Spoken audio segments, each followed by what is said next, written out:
जो व्यक्ति रणनीति का पर्याय हो, ऐसे प्रखर प्रवक्ता, पार्टी के वरिष्ठ नेता और केंद्रीय संचार सूचना प्रौद्योगिकी विधि एवं न्याय मंत्री माननीय रविशंकर प्रसाद जी इस चुनाव के शुभारंभ में पहले प्रेस कॉन्फ्रेंस के लिए आज हमारे बीच उपस्थित हैं। बगल में हमारे प्रवक्ता डॉक्टर अजफर शमसी साहब, प्रेम रंजन पटेल और विवेकानंद पासवान जी हैं। हमारे मीडिया प्रमुख श्री राकेश सिंह जी, अशोक भट्ट जी, राजू झा जी हैं। मेरा सादर अनुरोध है माननीय रविशंकर जी से कि आपको संबोधित करें।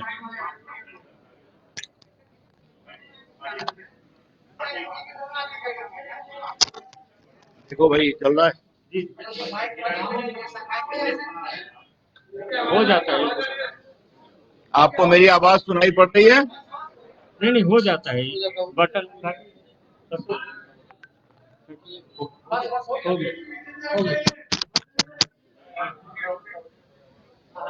मित्रों नमस्ते, मेरी आवाज सुनाई पड़ रही है?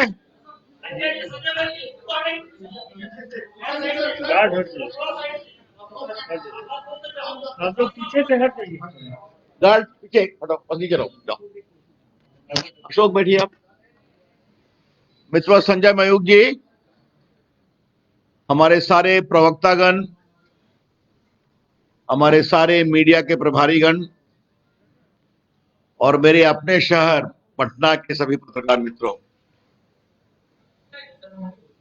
ये मेरे लिए बहुत सुखद संतोष का विषय है कि चुनाव की घोषणा होने के बाद पार्टी ने पहले प्रेस को संबोधित करने का दायित्व मुझे दिया है। मैं दिल्ली में प्रेस से बात करता रहता हूं, आप भी सुनते रहते हैं। कभी कभार विदेश जाता हूं तो वहां भी प्रेस से बात करने का अवसर मिलता है। लेकिन मैं हमेशा कहता हूं कि अपने पटना के पत्रकार मित्रों से मिलकर चर्चा करके बहुत संतोष मिलता है, क्योंकि यही मैं पैदा हुआ, पत्रकारों से ही मिलना जुलने का कार्यक्रम शुरू हुआ जो राष्ट्रीय स्तर पर हम लोग गए। तो मेरी ओर से आप सबों का अभिनंदन। मित्रों, कल हम चुनाव आयोग का अभिनंदन करते हैं कि उन्होंने चुनाव के कार्यक्रम, चुनाव की तिथियों की घोषणा कर दी है। ये चुनाव कोरोना के अंतर्गत होगा, इसलिए इस चुनाव में कई चुनौतियां भी हैं, कई अवसर भी हैं। मुझे इस बात का बहुत संतोष है कि राष्ट्रीय नहीं, बिहार की भाजपा ने इस कोरोना के अवसर पर डिजिटल तरीके से अपने निचले स्तर के कार्यकर्ताओं से बातचीत की, हर विधानसभा में बातचीत की, पंचायतों तक बातचीत की और बाद में बाकी पार्टियों ने भी उसको फॉलो किया। अच्छा लगा। कुछ लोग फॉलो करने की कोशिश किए और धराशायी भी हो गए, उन्हें प्रयास ही छोड़ दिया, क्योंकि भाजपा कार्यकर्ताओं की पार्टी है। हम तो तैयार थे, चुनाव आयोग के निर्देश का इंतजार था और वो कल आ गया। तो चुनाव आयोग का बहुत बहुत अभिनंदन। और हम सभी चुनाव आयोग के निर्देश के अनुसार जो भी अभियान की रूपरेखा बनेगी उसके अनुसार हम प्रचार करेंगे। और हमें पूरा विश्वास है कि एनडीए को बिहार की जनता पुनः आशीर्वाद देगी, निर्णायक, प्रामाणिक। और उसके कारण है हमारा काम। नीतीश कुमार की अगुवाई में सुशील मोदी जी के साथ जदयू भाजपा का जो काम रहा वो जनता ने देखा है।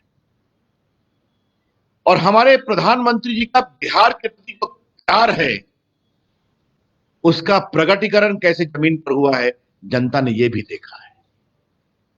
अगर 1.25 करोड़ का पैकेज अनाउंस था तो वो डिलीवर हुआ।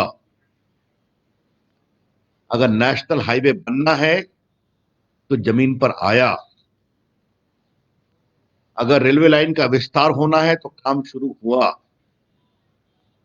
अगर भारत सरकार बिहार सरकार को मिलकर बिहार के हर गांव में बिजली देनी है तो बिजली पहुंची, अगर बिहार के नौजवानों के लिए आईआईटी बनना तो बिहार में बना, एनआईटी तो पटना में आया, सेंट्रल यूनिवर्सिटी तो बिहार में 2 आई, Chanakya law institute, Chandragupta Maurya management institute तो बनकर सामने खड़ा है, आप देखते हैं। अगर बिहार में स्वास्थ्य की चिंता करनी थी तो एम्स पटना ने इस कोविड में जो काम करके दिखाया आप सबों ने देखा है। अब दरभंगा में भी एम्स आ रहा है। बाकी मैं बिहार में कितने इंजीनियरिंग कॉलेज खुले, कितने मेडिकल कॉलेज खुले, इसको गिनाऊंगा नहीं, मैं कुछ प्रमुख बातें बता रहा हूं आपके साथ। और ये मामला मेरे विभाग का है, तो आपको मालूम है कि 15 अगस्त को हमारे प्रधानमंत्री जी ने लाल किले की प्राचीर से घोषणा की थी कि देश के 6 लाख गांवों में हम ऑप्टिकल फाइबर से इंटरनेट ले जाएंगे। अभी 2.5 लाख ग्राम पंचायतों में जाने की योजना है, 1.5 लाख पहुंच गए हैं, बाकी 1 लाख कुछ महीनों में पहुंच जाएंगे। हमने प्रस्ताव किया कि सर पूरे गांव में चलेंगे, कहा चलेंगे। मुझे ये नहीं मालूम था, उन्होंने घोषणा कर दी। तो इस बार मैंने कहा उनसे कि सर अगर इसको शुरू करने के लिए अगर आपका निर्देश हो तो क्या बिहार के सारे 45,000 गांवों में हम ऑप्टिकल फाइबर ले जाए। उन्होंने कहा ले जाओ, बिहार के नौजवानों को गांव में इंटरनेट मिलना चाहिए। और आज कॉमन सर्विस सेंटर के माध्यम से आने वाले मार्च तक बिहार के 45,945 गांवों में हम ऑप्टिकल फाइबर ले जा रहे हैं। ये मैंने आपको कुछ काम बताए। अभी कोरोना का समय आया था, आपको मालूम है देश में 80 करोड़ लोगों को 5 किलो चावल या गेहूं और 1 किलो दाल मुफ्त दी जा रही है। बिहार में भी मैं आपको एग्जैक्ट नंबर देना चाहता हूं कि जितना दिया गया है, बिहार में 9 करोड़ 44 लाख लोगों को 45 लाख मेट्रिक टन अनाज ये अप्रैल से नवंबर के बीच में दिया गया है, बाकी नवंबर तक चलेगा। 2.5 करोड़ बिहार की महिलाओं को 1,500 रुपया दिया गया है, आपको पता है। और कुछ लोग किसानों की बात कर रहे हैं, ट्रैक्टर पर बैठ कर करके। हमने किसानों के लिए काम क्या किया है, देश के 10 करोड़ किसानों को हम देते हैं, मालूम है 2,000 रुपया हर 3 महीने पर, किसान सम्मान योजना। तो हमने देश के 10 करोड़ किसानों को अभी तक 93,000 करोड़ रुपया दिया है। और बिहार में कितना दिया है, हमने 15,73,000 किसानों को 5,909 करोड़ रुपया दिया है। बाकी बिहार सरकार ने बहुत काम किया है, आपको मालूम है, राशन में 1,000 रुपया श्रमिकों के लिए। जब चुनाव चलेगा तो हम बात करेंगे। कहने का मतलब यह है कि चाहे वो हाईवे हो या विलेज वे हो, गांव की सड़कें हो या बड़े हाईवे हो, एक बात विकास की बात तो 1950 से तो आप जोड़ लीजिए, लोग शासन में रहे हैं, गंगा पर कितने ब्रिज थे और आज कितने ब्रिज बन गए और कितने ब्रिज बनने वाले हैं, आप यही से जोड़ लीजिए। उत्तर भारत, बिहार और दक्षिण बिहार। क्या कहा गया था कि ये महात्मा गांधी सेतु बन नहीं सकता, आज देखिए वो कितना बन करके आपके सामने तैयार है। तो चाहे वो आईआईटी हो या लॉ यूनिवर्सिटी हो या एम्स हो या गंगा नदी पर ब्रिज हो या डिजिटल कनेक्टिविटी हो, सब कुछ करके हम लोगों ने कोशिश की है और जनता का आशीर्वाद हम आगे भी प्राप्त करेंगे। आगे बिहार को और आगे बढ़ाना है, क्योंकि इसके पीछे हमारी एक सोच है, हमारे प्रधानमंत्री जी बार बार कहते हैं, जब तक पूर्वी भारत का विकास नहीं होगा, भारत का समावेशी विकास नहीं होगा, और जब तक बिहार का विकास नहीं होगा तब तक पूर्वी भारत का विकास नहीं होगा। ये सोच है हमारी। एक तो संक्षेप में हमें यह बात कहनी है, इधर नीति स्पष्ट, विकास विकास विकास, नेता स्पष्ट नीतीश कुमार, दल स्पष्ट, समन्वय, साथ काम करने का संकल्प, और राष्ट्रीय स्तर पर नेता स्पष्ट, नरेंद्र मोदी जी भारत के प्रधानमंत्री, बिहार के विकास के लिए संकल्पित। तो केंद्र की सरकार और बिहार की सरकार मिलकर काम करेगी। तो यह है हमारी सोच। उधर क्या है, नेता के बारे में स्पष्टता नहीं है,